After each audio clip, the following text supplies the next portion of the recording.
Welcome sa Tagalog Manhwa Recap.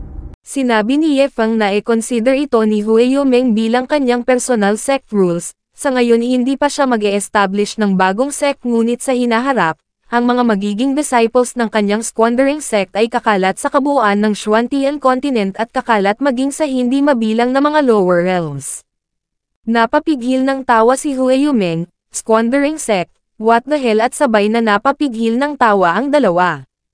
Elder Ye sambit ni Luo Yaoyao, ang pangalan ng sect nito, tiyak na kapag binigkas niya raw ito sa harap ng ibang cultivator mapupudpod ang ngipin nila sa kakatawa. Ngunit sumigaw si Ye Feng na tumahimik, hinampas ng stick ang pisara, pinafocus sila sa kataga na squandering. Hue Yumeng, bilang senior sister, kailangang maintindihan nito ng maayos ang mga rule ng sect.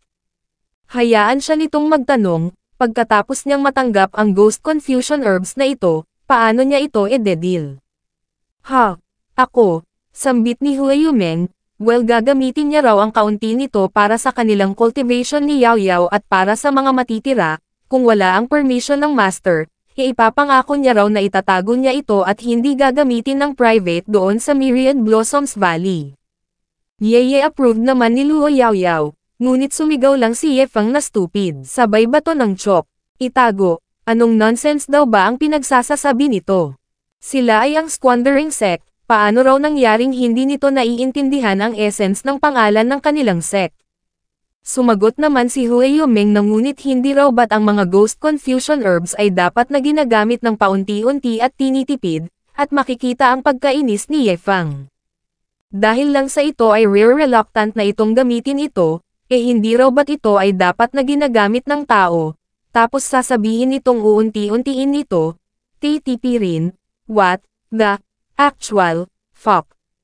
Teka lang, sino ako, tanong naman ni Hue Yumeng sa kanyang isip, siya raw ay ang master ng Myriad Blossoms Valley at ang edad niya ay, ngunit biglang lumapit si Ye Feng at nagtanong kung natatakot ba sila sa lason ng Ghost Confusion Herbs.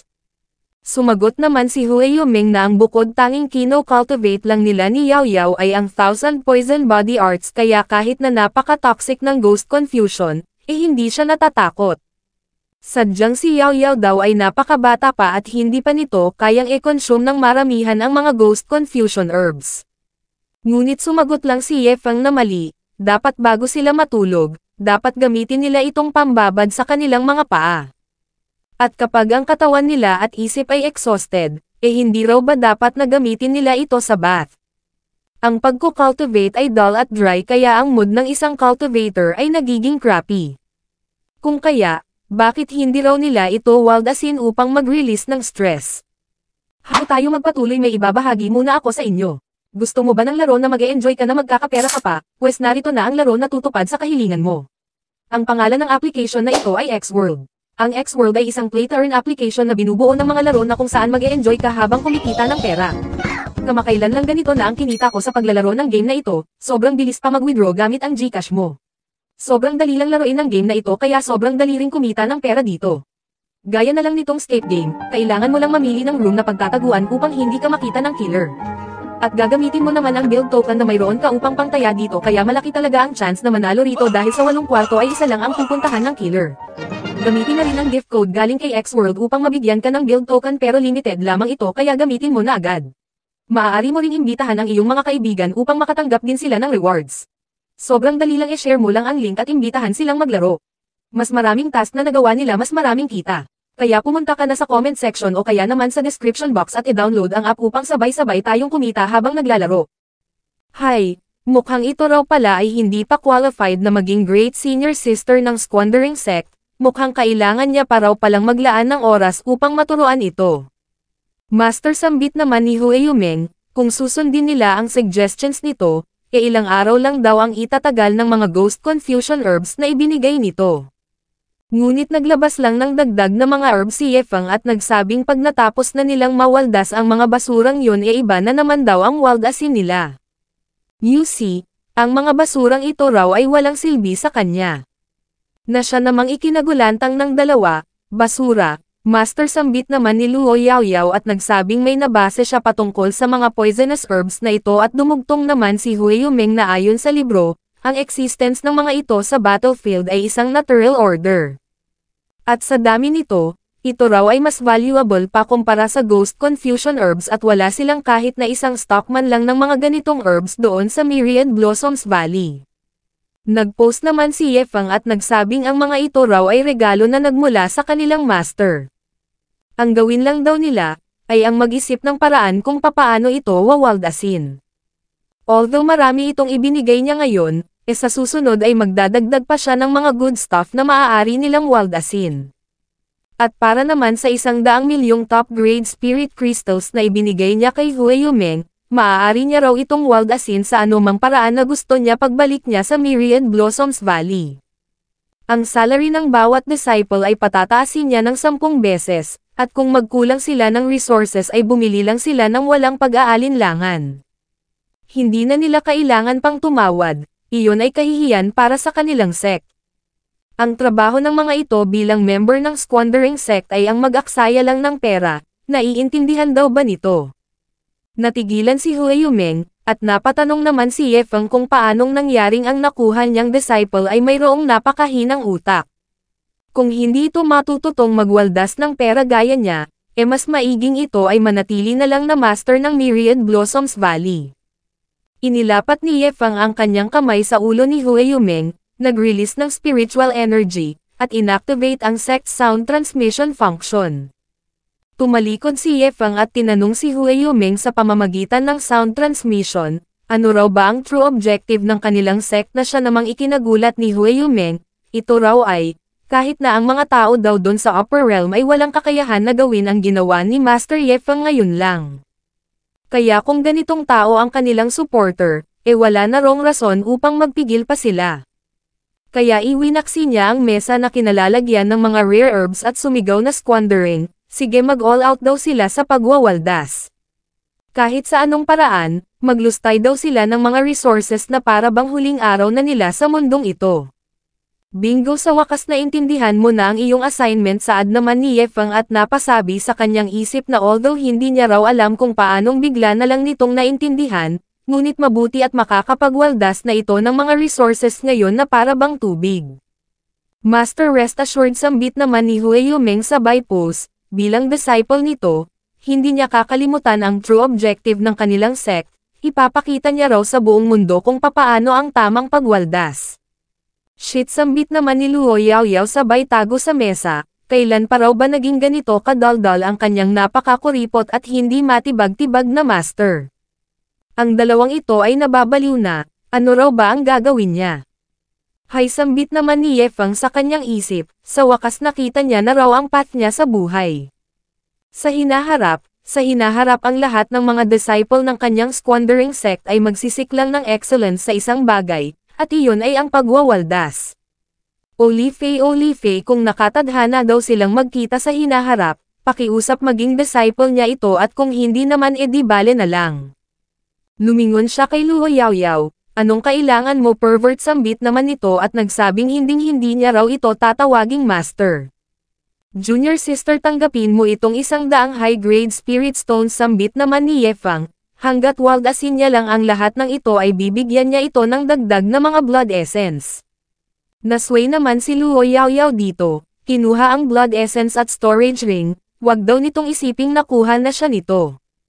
Hahasambit naman ni Yefang sa kanyang isip, napakadali lang daw na i-handle ang junior sister. Ilang sandali pa ay nagpaalam na ang dalawa. Sinabi ni Hueyumeng na ang kanilang secret treasure ay tumatagal lang ng 10 araw at ito na raw ang panghuling araw nila. Senior brother, sambit naman ni Yaoyao, hintayin lang daw siya nito doon sa Star Peak Sect, pupunta raw siya doon sa lalong madaling panahon. Nagpaalam na rin si Yefang at napasabi sa kanyang isip na naguguluhan na raw siya patungkol sa kanyang identity, kung minsan tinatawag siya ng junior sister na yon na elder, kung minsan naman ay big brother, at minsan ay nephew. Sa hinaharap, ano raw ba kaya ang itatawag ng kanyang master sa kanya? At pumasok na nga sa portal ang dalawa. Sambit ni Yefang sa kanyang isip, mayroon na raw siyang 100,000 big spender points, oras na upang i-enhance niya ang kanyang cultivation papunta sa spirit fusion realm.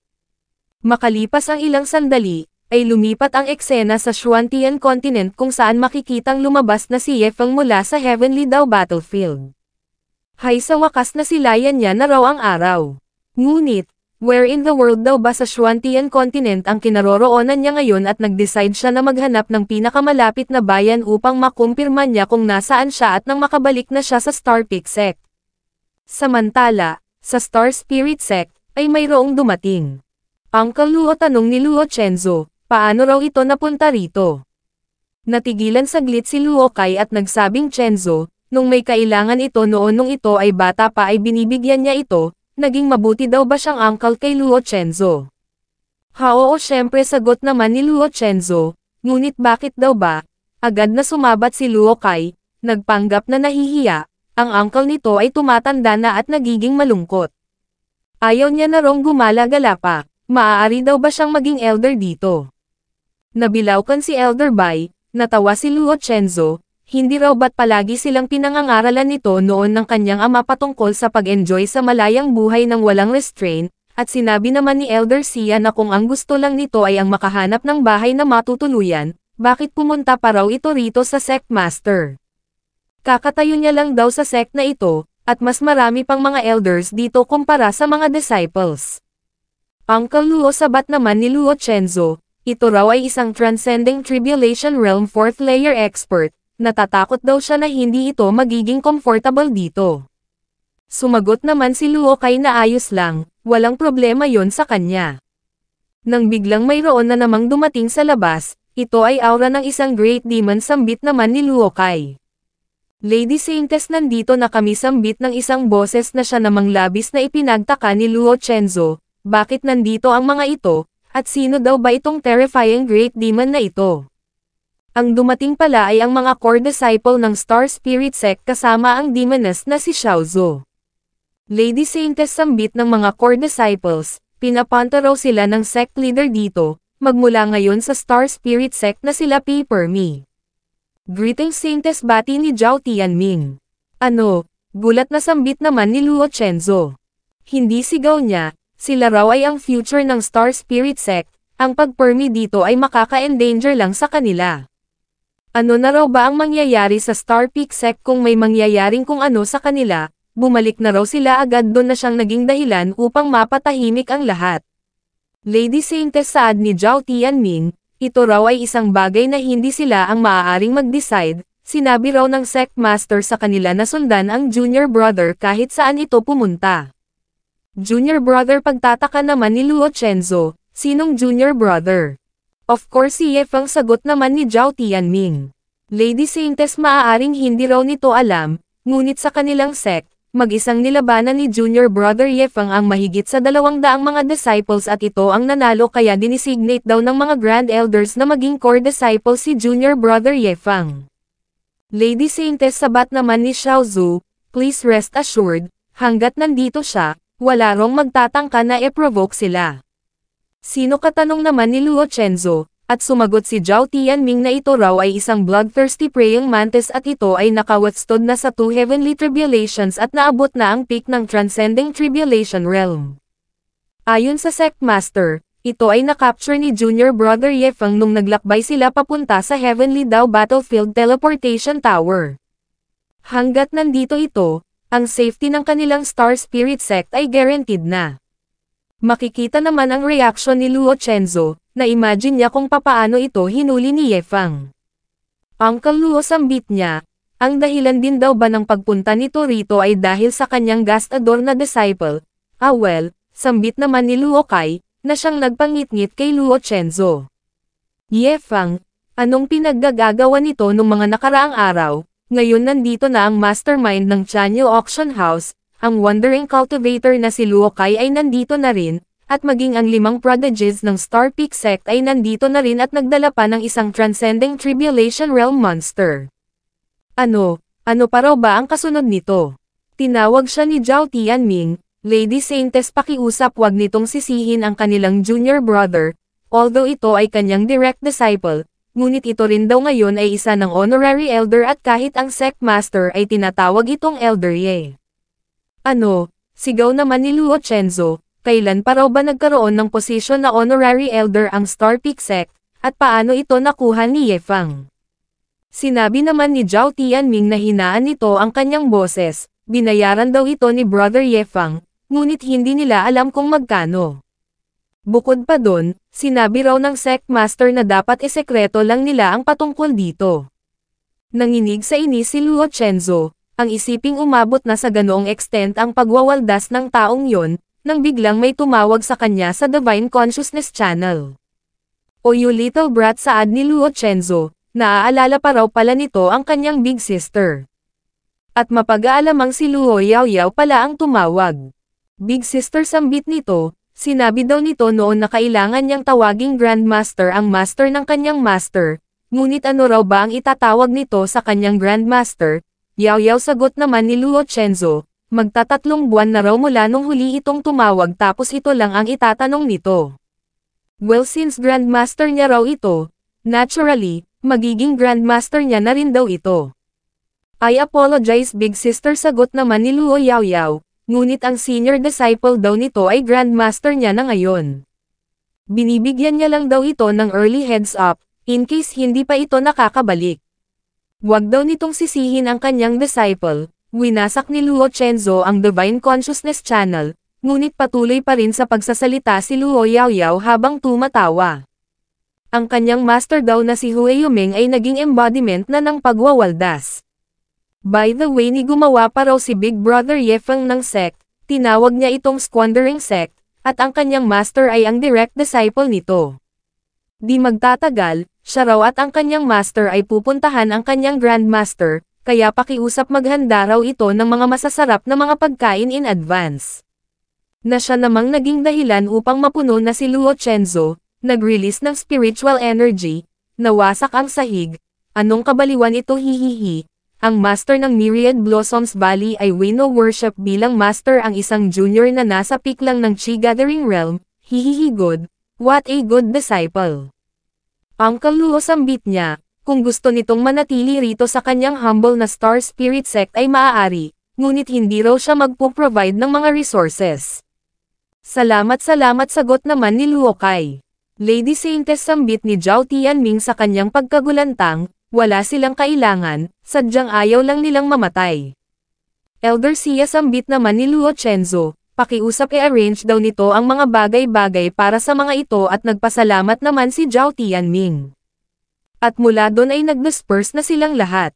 Miss, what the hell ang nangyayari dito, tanong ni Elder Bai at sumagot naman si Luo Chenzo na sa ngayon ang sitwasyon ay magulo, hintayin na lang daw nila kapag ka nakabalik na si Ye Fang upang magpaliwanag. Napasabi naman si Elder Bai sa kanyang isip na although wala siyang alam kung ano na ang nangyari kay Ye Fang, tutulong na lang daw siya na mapahupa ang atmosphere dito. Ye Fang, wag daw nitong kalimutan ang kanyang 9-leaf resurrection herb pagbalik nito. Mula doon ay lumipat ang eksena sa isang bayan na kinaroroonan ni Ye Fang. Nang inagsaginaw si Ye Fang, ito raw ay kakaiba, bakit daw ba napakalamig ng hangin dito sa tanghaling tapat? Narinig niya raw na ang lugar na ito ay mahigit sa 300 kilometro ang layo mula sa Star Peak Sect, kung makakalipad siya gamit ang kanyang espada aabuti ng 20 araw bago niya marating ang Star Peak Sect, not to mention ang Star Spirit Sect. Kailangan niya rong mag-isip ng paraan. Fortune telling sambit ng isang matanda, nandito na naman yung old scammer sambit ng isang lalaki. Ang taong ito pala ay si Elder Zuo Tong. Fortune telling sambit niya, siya raw ay isang elder ng Heavenly Secret Pavilion, proficient sa profound arts ng kalangitan. Libre lang nila ng meal ang matandang ito, isang tao lang, one-time offer only. Sambit naman ni Ye Fang sa kanyang isip, mayroon din daw palang manghuhula sa mundong ito. Lumapit si Ye Fang, at nagsabing senior bigyan daw siya nito ng quick reading. Yang man sagot naman ni Elder Zhou Tong, nakikita niya rong ito ay destined, ngunit mayroon siyang sariling rules, kailangan niyang kumain bago magsimulang magbasa ng kapalaran. No problem, sagot ni Ye Fang, ito raw ang pumili ng restaurant. Ilang sandali pa ay lumipat ang eksena sa Dong Fu Inn kung saan makikitang kumakain ng napakabilis si Elder Zhou Tong, young man, ito ay napakabait, na-appreciate niya raw ito ng husto. Haha senior, wag kang magsalita habang kumakain, sambit naman ni Ye Fang. Makalipas ang kalahating oras ay nabusog na si Elder Jotong, young friend magbigay daw ito ng patak ng dugo, at babasahan niya na ito ng kapalaran. Ha! Sambit naman ni Ye Fang sa kanyang isip, katulad daw talaga ito sa mga scammers na naaalala niya, ang pag-arte daw nito ay deserve ng full marks. Nagbigay ng patak ng dugo si Ye Fang, nagcast ng teknik si Elder Jotong, na kuryente, napasigaw, at nag-notify ang system. Ang system ay nakadetect ng special forces na nag-e-examine sa trajectory ng kapalaran ng host. Ang antivirus scanning function ay automatic na nag-activate na siya namang ipinagtaka ni Ye Fang. Nag-notify uli ang system, ang antivirus scan ay naging matagumpay. Senior sigaw naman ni Ye Fang at napasabi sa kanyang isip na hindi raw pala ito isang fraud. Talagang mayroon itong skills, ninapuwersa pa nito ang system na i-activate ang antivirus scanning function. Tumilapon ang sombrero ni Elder Jotong, natuklasang siya pala ay long hair na kalbo, at halos mawalan na siya ng malay.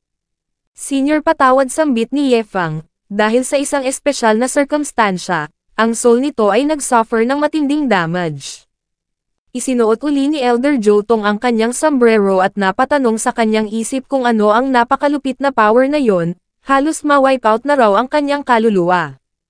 Gusto niya lang daw sanang gamitin ang Heavenly Profound Arts upang i-check ang fortune at misfortune ng batang ito hanggang sa susunod na buwan. Humingi uli ng tawad si Ye Fang ngunit sinabi ni Elder Jotong na wag itong lumapit, hayaan daw muna siya nitong makahabol ng hininga.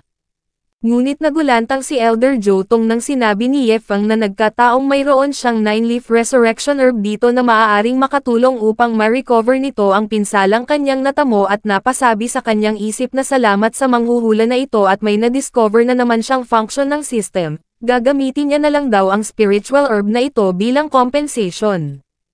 Yang mansambit naman ni Elder Jotong, iyon daw ay hindi na necessary. Ang mga medicinal properties ng napaka-rare na spiritual herb na ito ay masasayang lang sa kanya, mas maigi raw kung ibenta niya na lang ito sa isang 9th tier na alchemist.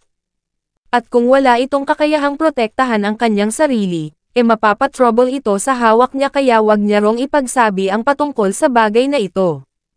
Ha! Sambit naman ni Ye Fang sa kanyang isip, hindi lang daw pala sa mayroong totoong skills ang manghuhula na ito rin ay mayroong mabuting puso. Senior alam niya raw ang value ng 9-leaf resurrection herb na ito, pakiusap tanggapin niya lang ito, dahil kung hindi gagamitin niya lang itong pambabad sa kanyang paa na siya namang ikinagulat ni Elder Jotong, are you kidding me? Ibababad lang nito sa kanyang paa ang 9-leaf resurrection herb, hindi mukhang gusto lang daw nitong tanggapin niya ito ng mapayapa. Kaya tinanggap na ito ni Elder Jotong, napawaw, kumagat, nagmistulang baka, ninuya ang herb, at nag-notify ang system. Congratulations host sa matagumpay na pag-discover sa dalawang hidden functions ng system, ikaw ay makakatanggap ng 10,000 na big spender points, 100 9-leaf resurrection herbs, at 100 heavenly profound mystical enlightenment pills na siya namang ikinagulat ni Ye Fang, 2 uri. Ang system raw ay nagiging generous sa pagbibigay ng mga big spender points recently. Nagtataka raw siya kung ano pang ibang rewards sa ibang hidden functions na matutuklasan niya. Heavenly Profound Mystical Enlightenment Pill, ang tunog pa lang daw nito ay extraordinaryo na. Mukhang ang mga enlightenment pills daw na ito ay hindi compatible sa mga enlightenment pills na mayroon siya noon. Makalipas ang 1 oras, ay naubos na ni Elder Jotong ang mga dahon ng 9-leaf resurrection herbs. Napasabi si Elder Jotong na talaga raw palang ang 9-leaf resurrection herbs ay napaka-amazing, na-restore daw nito ang 80% ng kanyang injury. Kapag nalaman ng ibang mga matatanda sa sect nila na kinain niya lang ang legendary spiritual herb na ito ng buo, tiyak na papatayin daw siya ng mga yon. Ha! Sambit naman ni Ye Fang sa kanyang isip, hindi raw ba kaya na ang effects ng 9-leaf resurrection herb ay hindi pa sapat? Kaya naglabas ng 5 pang mga resurrection herbs si Ye Fang na siyang nagpaluwa sa mga mata ni Elder Jotong, Senior, kung ang damaged soul nito ay hindi pa nahil ng tuluyan, konsom niya pa raw ang ibang ito, kapag hindi niya ito naubos, gagamitin na lang daw nilang pambabad ng kanilang paa ang matitira. Ha! Gagamiting pambabad ng paa sigaw naman ni Elder Jotong, paano daw ito naging ganito ka-prodigal, at gagamitin lang nitong pambabad ng paa ang ganito ka-precious na item. Makalipas ang ilang minuto, ay talagang ang ginamit na ng dalawa ang mga 9-leaf resurrection herbs na pambabad ng paa. Ito ay napakasarap sa pakiramdam, sambit ni Ye Fang, iisa lang ang buhay, kaya mas maigi raw na i-enjoy nila ito ng husto. Tama ka young friend, sambit naman ni Elder Joe Tong, tama at napasabi sa kanyang isip na ang kainin ng hilaw ang 9-leaf resurrection herbs at gamitin itong pambabad ng paa, ito raw ay napakalaking kasalanan, ang mga legendary herbs daw na ito ay hindi deserve ng kanyang mga mabahong paa. Elder Joe, sambit naman ni Ye Fang, talaga raw bang ito ay isang elder ng Heavenly Secret Pavilion? Paano raw nangyaring ang isang dignified na elder ng Heavenly Secret Pavilion ay nagpapalaboy-laboy ng gutom sa daan? Oo, sambit naman ni Elder Joe Tong, talaga rong siya ay isang elder ng Heavenly Secret Pavilion, pumunta lang daw siya rito sa Fangye City sa pagkakataong ito para sa isang secret mission. Ha, sambit naman ni Ye Fang sa kanyang isip, system, maaari daw ba nitong ma-identify kung ano ang secret mission ng taong ito? Nag-notify ang system, upang ma-activate ang Heavenly Insight functions, ang participation ng host sa isang insight event ay necessary. Minsan nang ginamit ni Joe Tong ang Heavenly Profound Art upang silipin ang kapalaran ng host, isa pang notification, na met na ng host ang mga kondisyon, ang Heavenly Secret Insight functions ay activated na.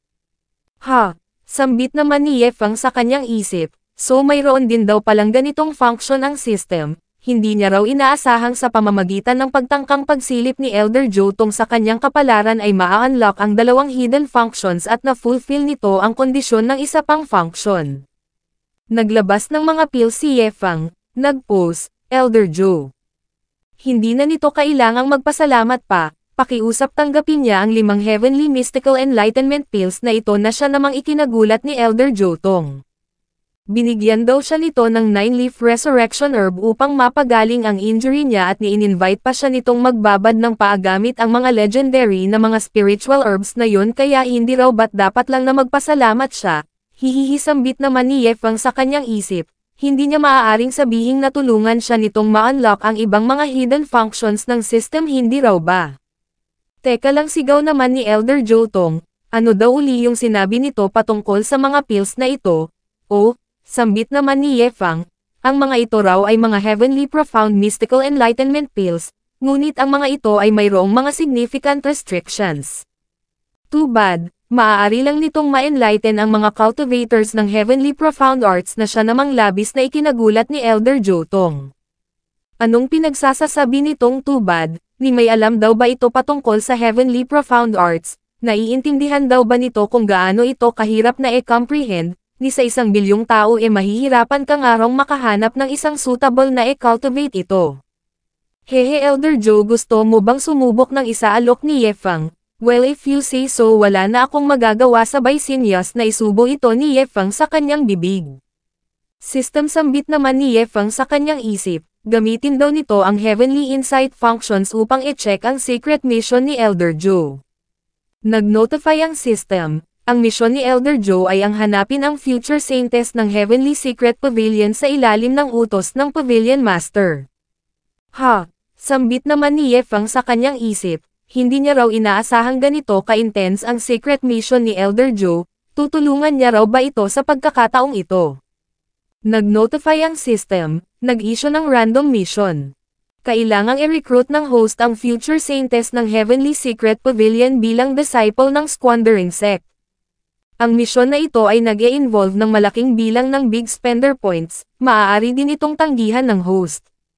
Ha, sambit naman ni Ye Fang sa kanyang isip, nakawin ang potential disciple ng iba, system, willing daw ba talaga itong maglaro ng ganito ka-wild? Sa sandaling ito ay immersed pa rin si Elder Joe Tong sa kanyang enlightenment, at walang idea kung gaano nakaseryoso ang sitwasyong kinasasadlakan niya. Elder Joe, patawad, sambit ni Ye Fang sa kanyang isip, system, pakiusap alamin daw nito ang kasalukuyang lokasyon at pangalan ng future saintess ng Heavenly Secret Pavilion. Makalipas ang 20 minuto, ay natapos na ang enlightenment ni Elder Joe Tong. Young friend, ilang ganitong enlightenment pill pa raw ba ang mayroon ito? Pakiusap sabihin lang nito sa kanya ang presyo, bibilhin niya raw ito on behalf sa kanilang Heavenly Secret Pavilion. Ngunit sumagot lang si Yefang na mayroon pa siya rito ngunit hindi niya raw ito maaaring ibenta.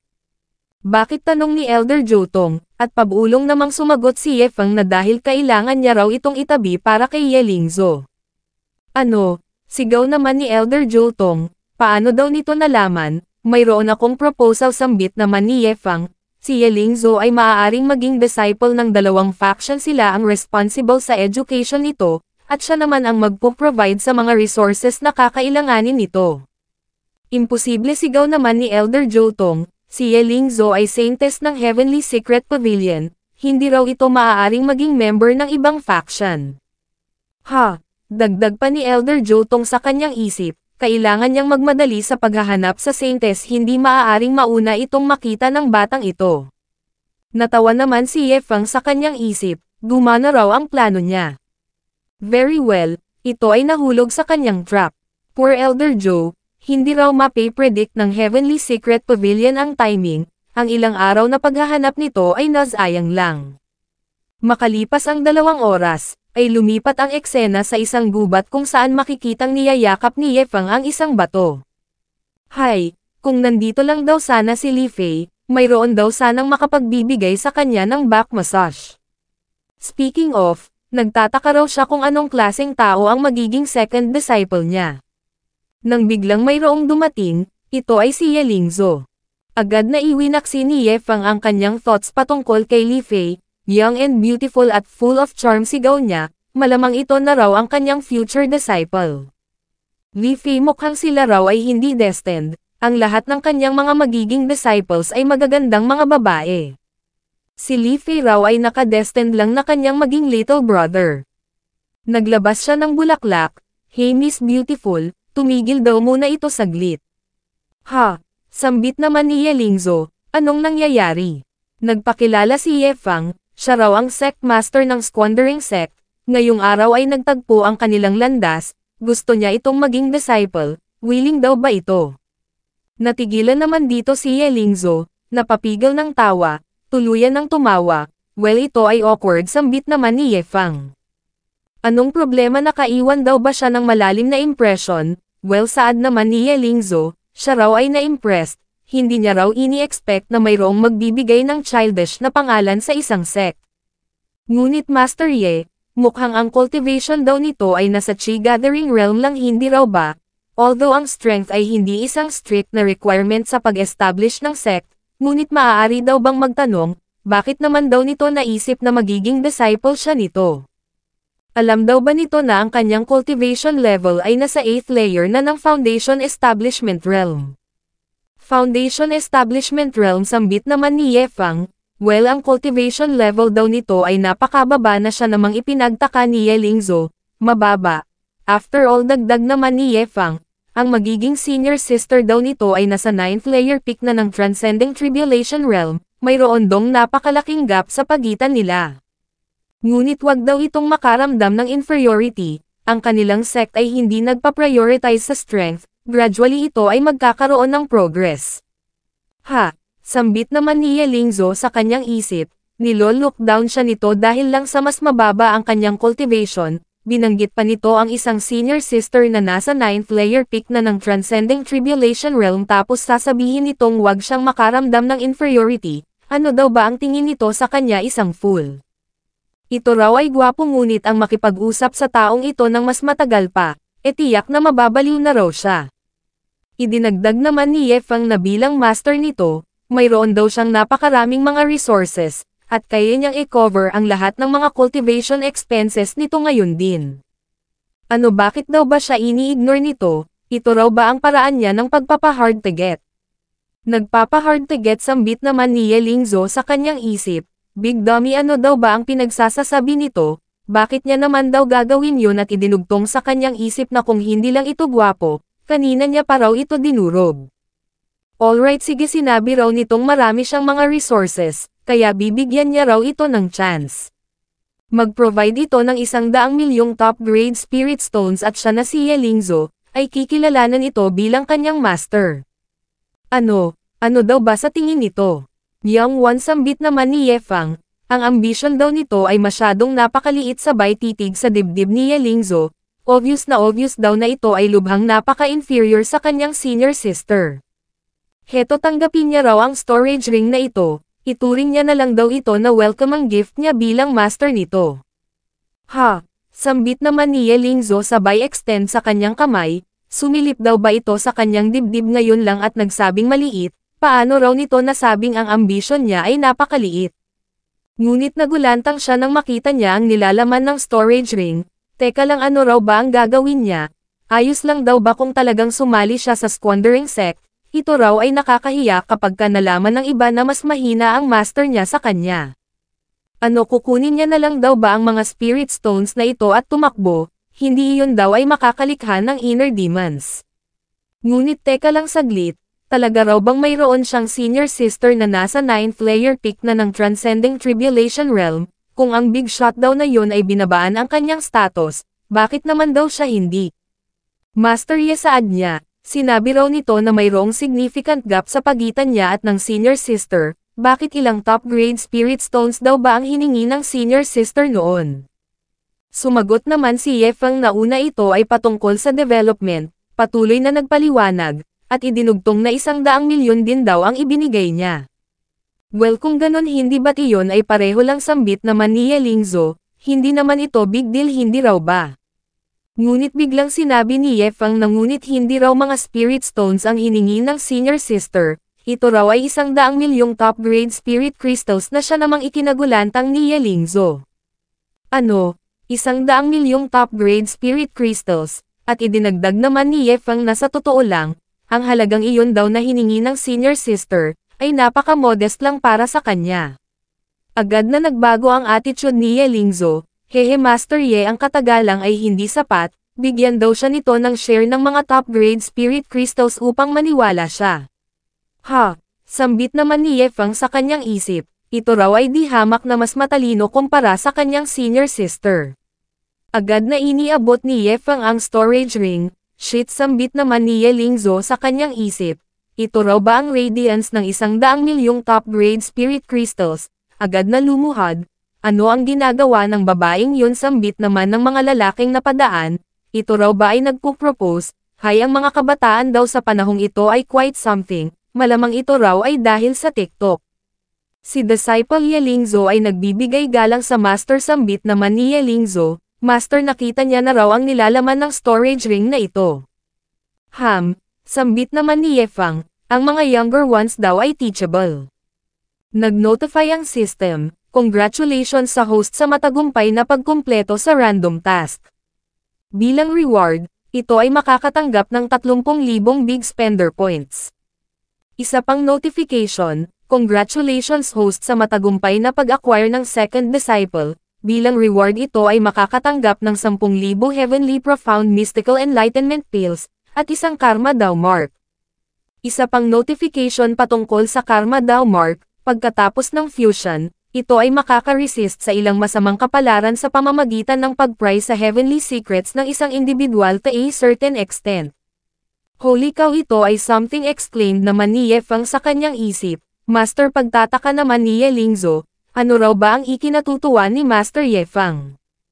Ahem sambit naman ni Ye Fang, Ye Lingzo, although ito ay kabilang na ngayon sa squandering sect, ang kanilang sect daw ay walang hierarchy. Tandaan niya lang daw ito at ang kanyang status ay maa-acknowledge. Ito raw ay hinahanap ng mga taga-Heavenly Secret Pavilion, ito raw ay destined na maging isang saintess. Hindi niya ito pipigilan, dahil ito ay mayroong talent sa area na yon.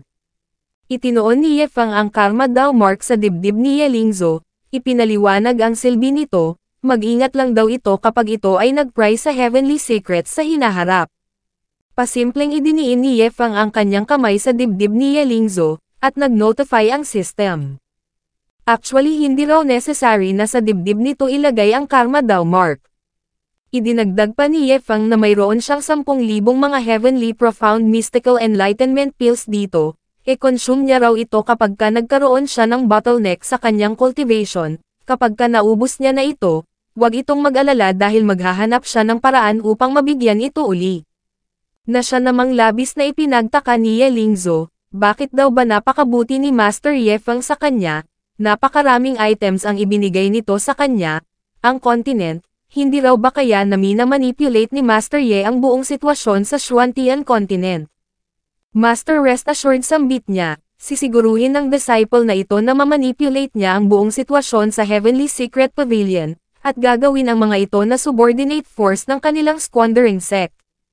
Na siya namang ipinagtaka ni Ye Feng, kontrolin ang sitwasyon sa Heavenly Secret Pavilion, ano raw ba ang pinagsasasabi nito? Ye Lingzo siya raw ay hindi ngunit agad siyang pinutol ni Ye Lingzo. Master ang senior sister din daw ba ay nag-o-occupy ng high position sa isang particular na powerful force, oo ngunit sagot ni Ye Feng ngunit pinutol uli siya ni Ye Lingzo. Master nasaan daw ba ngayon ang mga tao ng Heavenly Secret Pavilion na naghahanap sa kanya, sabihin nito ang kanilang location, gagawa daw siya ng pagkakataon upang ma-encounter ang mga ito, mag-e-infiltrate sa kanilang ranks, siya ay magiging saintes at ire-recruit ang mga ito. Ye Lingzo sa totoo lang ito ay misunder ngunit pinutol uli siya ni Ye Lingzo, Master naiintindihan daw ng disciple na ito ang lahat, pakiusap pagkatiwalaan daw nito ang kanyang disciple. Shit sambit naman ni Ye Feng sa kanyang isip, maaari daw bang itigil na nito ang paglalagay ng drama sa kanyang sarili, ni may naiintindihan daw ba ito kahit na kaunti, narito daw siya upang mag-recruit ng mga disciples, hindi upang mag-hire ng mga actors para sa isang spy thriller, ayaw niya rong magkautang ng Oscar. At lumipat ang eksena sa Fangye City particular sa isang market, kung saan makikitang namamaalamo si Elder Jotong. Nakikita mo ba ang Messi na matandang yun banda ron sambit naman ni Ye Feng, ito raw ay isang elder ng Heavenly Secret Pavilion. O sambit naman ni Ye Lingzo, ito raw ay ang top diviner sa buong mundo. Master pupunta raw siya doon upang magpabasa ng kapalaran, upang malaman nito kung sino siya. Lingzo teka lang sambit ni Ye Feng, ngunit sumagot lang si Ye Lingzo na Master aalis na raw siya, wag itong mag-alala, hindi niya raw ito bibiguin. By the way, ano raw ba ang gusto nitong sabihin ngayon lang? Wala good luck na lang saad naman ni Ye Feng, at idinagdag sa kanyang isip na di bale hahayaan niya na lang daw itong mag-aliw, ang Heavenly Secret Pavilion na lang daw ang ipapadil niya sa sakit ng ulo. Agad na nilapitan ni Ye Lingzo si Elder Jotong, maya-maya pa ay tumawa ng malakas si Elder Jotong sabay dampot kay Ye Lingzo at tumakbo ng mabilis, ha, sambit naman ni Ye Feng. Talaga raw bang naloko ni Ye Lingzo ang old diviner na yon, ngunit bakit daw ba ito tumatakbo ng napakabilis, teka lang mayroon daw ba siyang nakalimutan, damit oo nga pala nakalimutan niyang ma-activate ang communication at teleportation function para kay Ye Lingzo. Ilang sandali pa ay makikitang nakalabas na sa city gate ng Fangye City ang dalawa, hahasambit ni Elder Jotong, ang little brat na yon ay nagbabalak pang makipag-compete sa kanilang Heavenly Secret Pavilion. Ngunit siya raw ang unang nakakita sa Saintes hahaha. Ngunit tinuya lang siya ni Ye Lingzo sa kanyang isip, you old timer ilang taon na raw itong nabubuhay sa mundong ito yet pinaglaruan lang ito ng kanyang master. Ni ang fortune telling skills nga raw nito ay hindi ganoon ka-accurate. Good night sambit ng buwan, by sagot naman ng araw, at makikitang napadpad si Ye Feng sa isang gubat. Ha, talagang napakadilim na raw ngayon. Bukas na lang daw siya magpapatuloy sa kanyang journey. Nang biglang may napansin si Ye Feng, ha, mayroon dong kuweba rito, not bad dito na lang daw siya magsiset up ng kama. Ilang metro naman mula sa labas ng cave, ay sinabi ng isang lalaki na grabe napakamalas daw nila. Buong araw silang nag-boss lang ngunit walang napala, ni hindi man lang daw sila naka-encounter ng kahit na isang demon beast sa araw na ito. Young Master bumalik na tayo sa manor sambit naman ng isa. Ang lalaki pala ay si Zhang Hang, ang Young Master ng Mirror Moon Manor at ang isa naman ay si Panglao, ang kanyang guardian. Panglao tinuturuan mo ba ako patungkol sa mga bagay-bagay sambit ni Zhang Hang, hindi ako magtatangka sagot naman ni Panglao. Napasabi si Panglao sa kanyang isip na ito raw ay lakang pagdating sa talent, mayroong poor na spiritual roots, arrogant at hedonistic, interested lang sa pagkain at pag-inom, pagsasaya at walang intensyon sa cultivation. Kung hindi lang daw dahil sa command ng Lord, sa tingin daw ba nito gugustuhin niyang maging guardian nito, nang bigla nilang natagpuan ang cave. "Oh, may cave dito," sambit ni Zhang Hang, "dito na lang daw muna sila magpahinga." Nag-release ng spiritual energy si Pang Lao, kung hindi raw siya makakapatay ng mga demon beast ngayon, iisipin ng mga taong yon na wala siyang silbi. Tapos napakayabang pa ng hamak lang na spiritual sea realm cultivator na ito, wag daw nitong lokohin ang kanyang sarili, ito ay isang ridiculous na piece of shit, ano raw ba ang magagawa nito kung wala ang kanyang ama? Pang Lao, tingnan mo don, sambit naman ni Zhang Hang sabay sinyas na tumahimik, na siya namang ikinagulat ni Pang Lao. "Young Master, may nakita daw ba ito?" Lumalabas na nakita pala nito si Ye Fang, na natutulog sa ibabaw ng mga spirit stones. "Ha?" Sambit naman ni Zhang Hang, may natutunan daw siya dahil sa bagay na ito, alam na alam daw ng taong yun kung papaano i-enjoy ang buhay. "Ha? Bakit daw ba hindi niya naisip noon na gawing kama ang mga spirit stones?" "You useless fool," sambit naman ni Pang Lao sa kanyang isip, imbes na matuto ng maayos, mas gusto pa raw ng tangang ito na gayahin ang extravagant lifestyle ng iba. Idinagdag ni Zhang Hang na alam niya na raw kung ano ang gagawin ngayon, patayin nila ang taong ito, ngayong gabi dito raw siya matutulog sa kama na gawa sa mga top-grade spirit stones. "Young Master," saad naman ni Pang Lao, tiyak daw na ang identity ng taong ito ay hindi simple. Napakalaki ng probabilidad na mayroon itong napakalakas na guardians, upang maging ligtas sila, hayaan na lang daw nila ito. Ngunit sumagot lang si Zhang Hang na ang sabi niya ay patayin nila ito, ayaw niya na rong ulitin pa ito ng 3 beses. "Roger," saad naman ni Pang Lao sabay cast ng skill, at sinabi naman ni Zhang Hang na mas perfect daw sana kung mayroon ding babae rito. Nagpakawala si Pang Lao, nang biglang may kung anong tumama sa kanilang dalawa. Makikita ang pagpatak ng dugo sa isang espada, at makikitang ito pala ay ang Heavenly Guardian ni Ye Fang. "That was close," sambit nito, muntik niya rong maayaan ang mga yon na i-disturb ang pagpapahinga ng kanyang master. "Ha? Ano ito?" sambit niya nang makita niya ang lumilipad na insekto, hinuli, female parent insect, isang female parent insect na kayang markahan ang target sa pamamagitan ng kamatayan, ito raw ay interesting. Haha, ito na raw ang tamang opportunity upang mag-cause ng trouble sa kanyang lord, sa pamamagitan nito, maaari daw siyang magkaroon ng chance na mag-sneak out. Kinaumagahan, ay gumising na si Ye Fang. Hasambit ni Ye Fang, kailangan niya rong humingi ng blanket sa susunod, ang spirit stone bed daw na ito ay napakagaspang. Tiningnan niya sa screen ang kanyang status, makikitang ang kanyang big spender points ay nasa 141,000 na, at ang big spender item sa araw na ito ay 10,000 6th grade 9th rank Heavenly Thunder Talisman. "Ha?"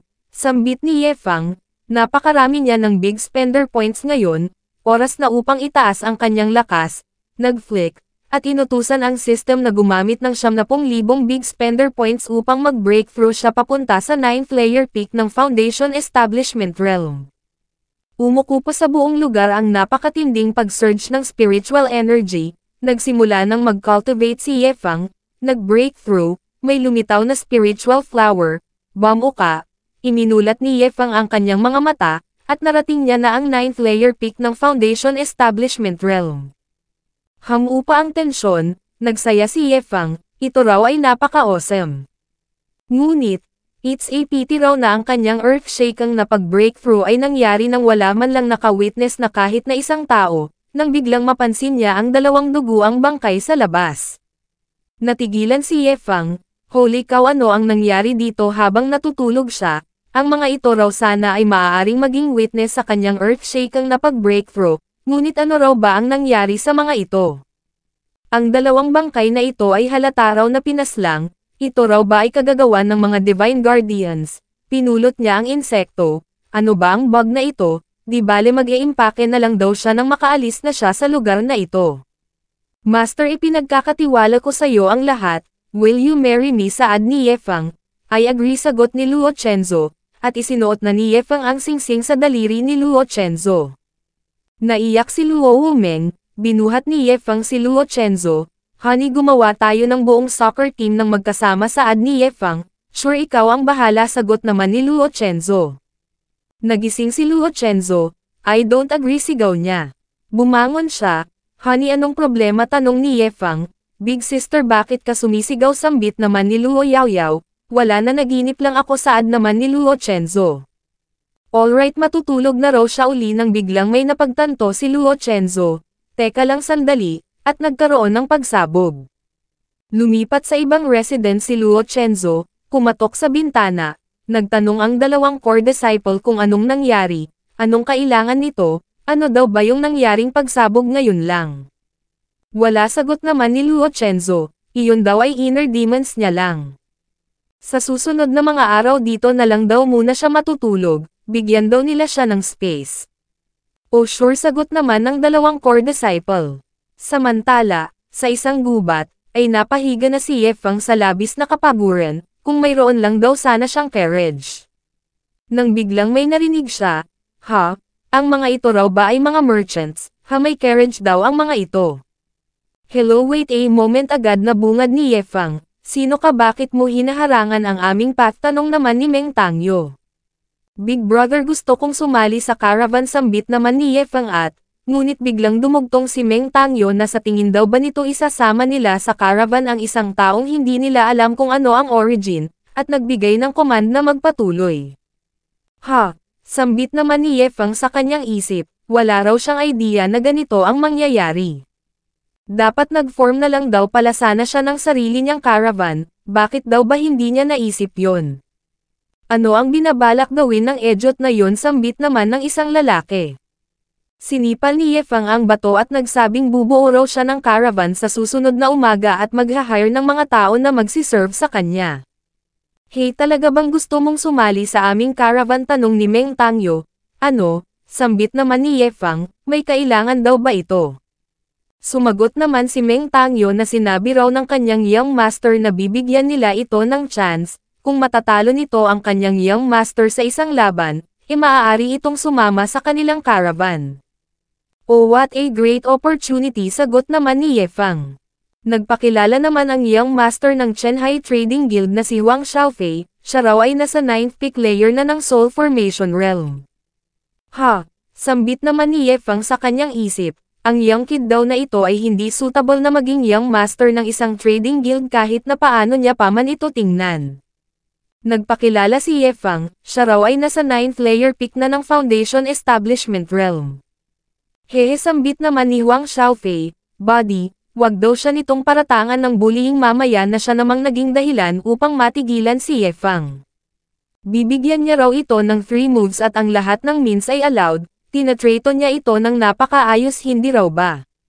Nainis si Yefang, naglabas ng mga talisman, mas show off pa raw pala ito sa kanya, wag daw siya nitong sisihin kung magiging magaspang ang pangyayari.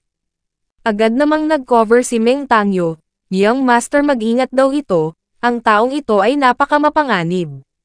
Sinabi niya kay Yefang na ito raw ay isa lamang friendly match, regardless sa kung sino man ang mananalo, hahayaan daw nila itong makasali sa caravan. Ngunit ang paglabas nito ng mga talisman na ito, hindi raw ba't ito ay kalabisan na, ha? Anong pinagsasasabi mo? Tanong ni Huang Xiaofei, ngunit sinabi lang ni Meng Tangyo na wag itong mag-interrupt. Ha?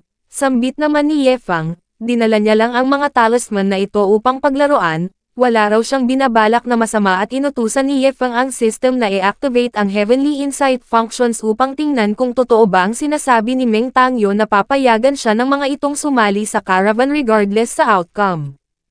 Nag-notify ang system, oo, totoo ang sinasabi nito. Ha? Sambit naman ni Yefang sa kanyang isip. Mukhang naging napakakitid daw pala ng utak niya sa pagkakataong ito.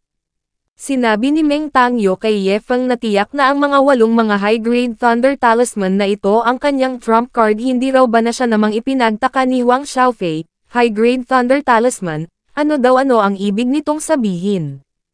Idinagdag naman ni Meng Tangyo na sinabi pa raw nito na dinala niya lang ang mga talisman na ito upang paglaruan, sino raw ba ang maniniwala doon? Napabuntong hininga si Yefang, since ayaw daw nitong maniwala, at pinasabog niya ang mga talisman na hawak niya. Kung ganun, magsiset pa raw siya ng ilang mga fireworks bilang compensation, ang mga ito raw ay mga hamak na performance art niya lang, napakahusay na art, hindi raw ba? Holy cow, sigaw naman ni Meng Tangyo, seryoso daw ba ito? Pinaglalaroan lang nito ang mga napakamahal na mga item na ito, habang na-amaze naman si Huang Xiaofei sa fireworks. Nagtaka ang mga tao na nasa kabilang dako sa narinig nilang pagsabog. Alright, sambit naman ni Meng Tangyo, pinagkakatiwalaan niya na raw ito, patawad daw sa kanyang tono. Maya-maya pa ay isa-isang binigyan ni Ye Feng ng mga talisman ang mga taong kasali sa caravan pati na ang mga kabayo. Butler Meng sambit naman ni Huang Xiaofei, ano raw ba ang daan-daang mga gourds na ito? Napaiyak naman si Meng Tangyo at nagsabing ang mga ito raw ay tinatawag na talisman hindi gourd, at bawat isa nito ay nagkakahalaga ng 100 milyong low-grade spirit stones.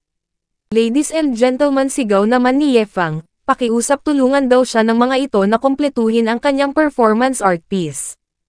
Magkaroon sila ng Heavenly Thunder Feast, sabay-sabay nilang ihagis ang mga Heavenly Thunder Talisman na nasa kanilang mga kamay, at hayaang bumaba ang Heavenly Thunder sa lugar na ito sa mas matinding paraan. Nababaliw na ba ang taong ito, sambit ng isang lalaki sa likod, napamura naman ang isa, binabalak niya pa naman daw sanang mag-slack off na lang, iuwi ito, at magbenta na lang ng isda. Hihihi, sambit naman ni Ye Feng sa kanyang isip, sa dami raw ng mga taong nandito, tiyak na napakalaki ng rewards na matatanggap niya dito, plus bibigyan niya pa ang mga ito ng dagdag na rewards mamaya, hihihi, siya raw ay isang genius sa larangan ng pagwawaldas. Ha! Sambit naman ni Meng Tangyo sa kanyang isip, ang taong ito ay casual lang na naglabas ng napakaraming mga high-grade 9th tier talismans, natatakot daw siya na ang status ng kanyang young master ay hindi maikukumpara sa tunay na status ng taong ito. Brother, mas maijing bawiin mo na lang ito, sambit ni Meng Tangyo, ngunit walang pumansin sa kanya. Big brother, sambit naman ni Huang Xiaofei, seryoso daw ba ito? Talaga raw bang maaari niya itong maihagis? Of course seryoso ako, sagot naman ni Ye Feng, magmadali na raw itong ihagis ang mga ito. Nagbigay ng order si Ye Feng, at masayang sabay-sabay na inihagis ng lahat ang kanilang mga hawak na mga talisman. Dumagundong ang sunod-sunod na mga pagsabog, at nahilo ang ibon. Ilang sandali pa ay nagkaroon ng napakalaking butas. Napasabi ang isa na napakalalim ng butas na ito, at idinagdag naman ng isa pa na wala pa raw siyang nakikitang ganito noon. Sinabi naman ng isa na hindi raw siya makapaniwala, gumastos siya ng 70 milyon low-grade spirit stones makabili lang ng isang ganitong talisman noon, ito raw ay hindi kapanipaniwala. Sinabi naman ng isa pa na pagbalik niya, habang buhay niya rong ipagyayabang ang patungkol dito. Ang makalikha ng ganito kalaking Heavenly Thunder, ito raw ay isang napakalaking achievement para sa kanya. Butler Meng paiyak na sambit naman ni Huang Xiaofei, magmula ngayon, kapag tinawag pa raw siya uli ng kanyang ama na gastador, testify daw nito na hindi siya ganoon katindi. Nag-notify ang system, congratulations host sa matagumpay na pagwaldas sa big spender item sa araw na ito, bilang reward, ikaw ay makakatanggap ng 1,000 big spender points at isang skill, isang divine ability, ang Buddha of Good and Evil. Sambit naman ni Ye Feng sa kanyang isip, binigyan daw siya ng system ng divine ability. Hehe, na-obtain niya raw ang divine ability na ito salamat sa mga taong ito, system, bigyan niya raw ang mga ito ng tigya 100 milyong top, ngunit agad na umalma ang system, 10,000 top grade spirit stones lang daw ang ibibigay niya, hindi nalalagpas doon. Ha! Sambit naman ni Ye Feng, ni hindi niya pang-araw natatapos bigkasan ang sasabihin niya. Sinimulan ng i-distribute ni Ye Feng ang mga storage ring na siyang ipinagtaka ng mga ito, tiningnan ang laman, salamat everyone sa pagtulong sa akin na i-dispatch sa ang mga walang silbing mga talisman na yun, sambit ni Ye Feng, umaasa daw siya na hindi nila ma-mind ang napakaliit na halagang mga top grade na spirit stones na ito. Oo, 10,000 mga top grade spirit stones nga, sambit ng isa. Ito ay nakakabaliw, sambit naman ng isa, malamang nananaginip lang daw siya, at sinabi naman ng isa pa na grabe, ito raw ay napakarami, kahit na magtrabaho pa raw siya buong buhay niya sa guild hindi niya kikitain ang napakalaking halaga na ito. 10,000 top grade spirit stones bawat isang tao, sambit naman ni Meng Tangyo sa kanyang isip, 180 raw lahat-lahat ang mga taong nandito, 1,080,000 top grade spirit stones daw lahat ang ipinamigay nito. Naiyak naman dito si Huang Xiaofei, palagi daw siyang tinatawag na gastador ni Meng Tangyo, ngunit anong klaseng gastador na raw ba siya ngayon? Pag nakauwi daw siya ay sasabihin niya sa kanyang ama ang lahat ng kanyang mga grievances dito sa nagdaang 10 taon.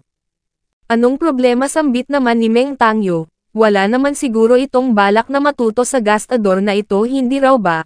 Kinurot-kurot niya ang pisngi ni Huang Xiaofei, na siya namang ipinagtaka ni Ye Fang. Naglalandian daw ba itong dalawa? Holy cow, hindi raw ito maaaring maging totoo. Namula na ang mga pisngi ni Huang Xiaofei. Ouch ouch, sambit niya, nang biglang may tumawag kay Meng Tangyo. Lumingon siya.